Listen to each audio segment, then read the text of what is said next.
we've just got to the end of Star Wars Skeleton Crew. We had the finale last night, and the show kind of died with, I guess, a bit of a whimper in terms of viewing figures. Didn't mind the actual show. I thought it brought it to a satisfying end. It was a fun little adventure. Overall, I thought the characters and especially the kid actors actually were pretty likable. They did not devolve into the crap that I would have expected from modern day Disney Star Wars, and I think that's pretty commendable. I just could be curious to hear what your guys' thoughts were on the show itself and like whatever qualities it had. Felt a lot of it was absolutely fine. Just sort of watching it, being like, "Yep, this is just a perfectly okay show for the demographic it's after." Obviously, I would have preferred certain things be given more focus or more time, or certain things be tightened up. But at the same time, I just wasn't passionate about it. So it's just like, whatever. There it goes. That's that. There it goes.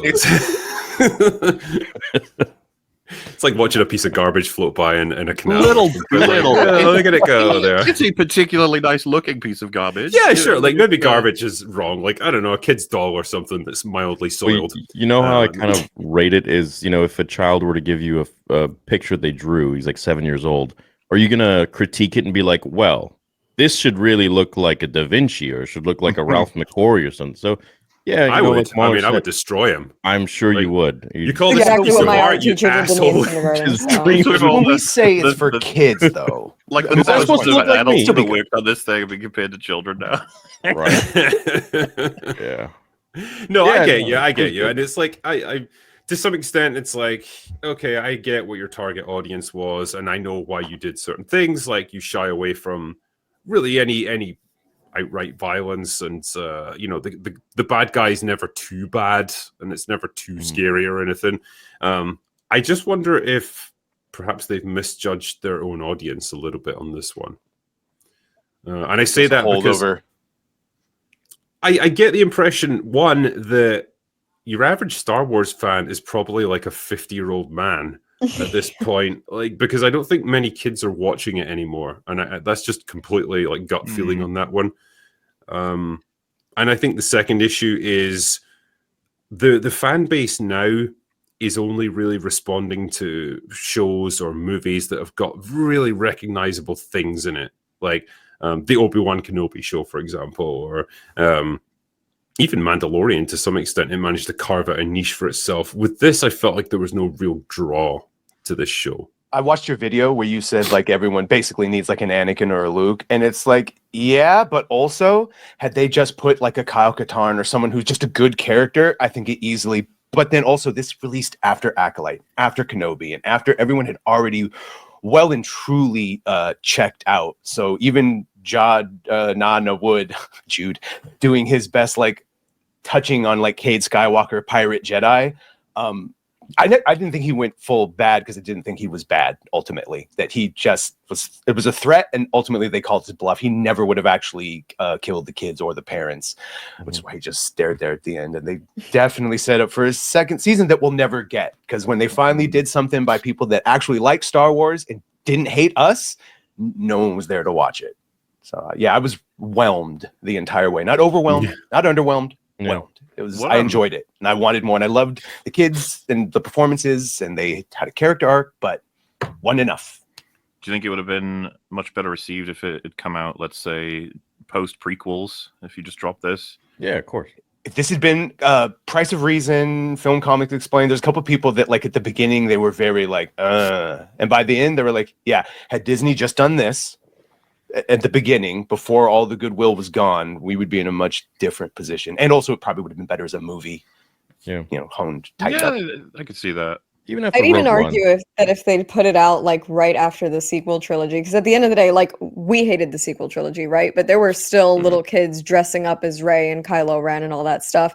And unfortunately, they were so lackluster that even though they caught kids' attention at that time, like they don't hold up like the original trilogy or even the prequels. So all the goodwill is gone, and people's like the relevance of it as a brand is just gone. So had they released something like Skeleton Crew right after, I'm sure it would have done great, because the people that just took their kids to watch the sequel trilogy are obviously going to put that on for them. But they're like 10 years too late at this point, and coming right after the Acolyte, come on, it wasn't gonna I work. would also go as far as saying the notion of a Star Wars TV show has nothing special about it anymore, if ever there was. No. Like there's so many, and some people don't even know which one's a which, that it's just like, who cares?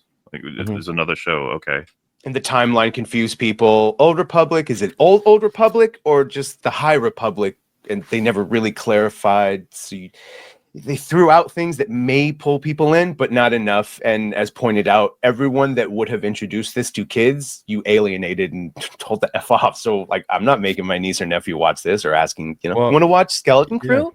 Yeah. That's definitely where a feed of a child audience is going to be cut off, is the people who their family who used to love Star Wars and not interested in Star Wars anymore, so they're not going to push it to them. They're going to be like, hey, check this out because I can enjoy it too. They'll just be like, no, you can watch the other that's shit why on Disney Plus, if anything. That is why I envisaged that was their plan. It's like the adults are going to get enough stuff in it that they can enjoy it, like while they watch it with their kids. So like they can all kind of gather around and just have this little fun adventure. And there's enough like Star Wars-y elements to it that the adults will get like a little nostalgia kick to a degree, and the kids will be amused by the. I had fun guessing. Adventure. What is the vault? What is Jod? Was he the Inquisitors find him? How does he? I had fun again, like guessing what was happening in Star Wars, even if I know all roads lead to Jake Skywalker. You know what it kind of felt like? It was like after being repeatedly beat up by the Acolyte, you're just happy that this person's just not beating the living shit out of you. So said some nice things to me. Didn't hit me. Yeah. So I'm just like, all right. He told me he was sorry. So It'll never happen it'll again, be honey. fine now.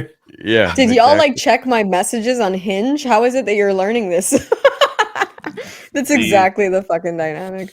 I think there would have been 2 times that they could have released this where it would have done really well. One is directly after The Force Awakens, when interest in Star Wars was at an all-time high, but we hadn't had The Last Jedi to sour everyone's opinions of the brand. You know, that was a time when actually people thought, Disney were actually doing a good job, relatively speaking. Or after season 1 of The Mandalorian, when the whole concept of Star Wars TV shows had just launched. Mandalorian was a surprise hit. Everyone was enthused, thinking like, it's been reborn on TV, and that's where the future lies. And if it had come out then, maybe 5 years ago, I think it would have done pretty good. Especially because you could say Mando's the young adult show, Skeleton Crew is more of the kids show, and the concurrent content for. Well, we say for kids too. I know this is pointed out. That doesn't mean it has to be bad or lazy. There's plenty of shows that were aimed at kids. I know I reference you as pointing out all the time. I when I say this is for kids, I mean more like it follows certain tropes and rules that those movies follows, when most of those movies the kids would all die horribly, but they don't because it's tropey and made for kids.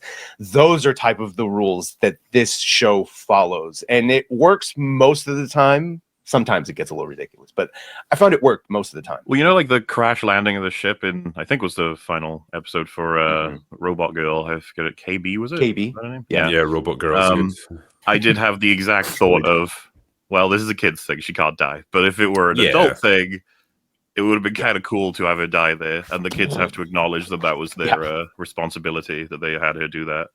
Even the goddamn droid survives despite getting his fucking head lopped off. Which I thought was kind of a cool, there's a few highlights in the show, but one of them was when he, Jude Law just fucking kills Smee. I was like, Brutus. I like that very much, yes. That wasn't too bad. Oh, no, I wasn't even talking about that, but that was also cool as well. But I'm talking about the droid where he decapitates Nick Frost. It's good stuff. Yeah. Especially because at that point, there's a couple of things that don't make any sense. Like the fact that she just says unclaimsies, reclaimsies, no one can claim the ship. I was like, what the fuck does any of that mean? Yeah, and the droid's just like, it's good enough for me. You can't double stamp and triple stamp, Lloyd. I had to put myself in like a 7-year-old's mind, and I was like, okay, yeah, sure. Yeah, that sort of thing makes you really like the droid. And he says like, stay back, kids, I'll take care of him, and then gets killed. I was like, that was an effective payoff for a kid's show in terms of tragedy sort of thing. But then he just comes back and I was like, okay, kid show. Because I get that the whole thing is just like Treasure Island, but like with space pirates and stuff. The only element that I thought was just a little bit like narratively confused or just like unintuitive was the whole idea of like the kids are just trying to get back to their home planet.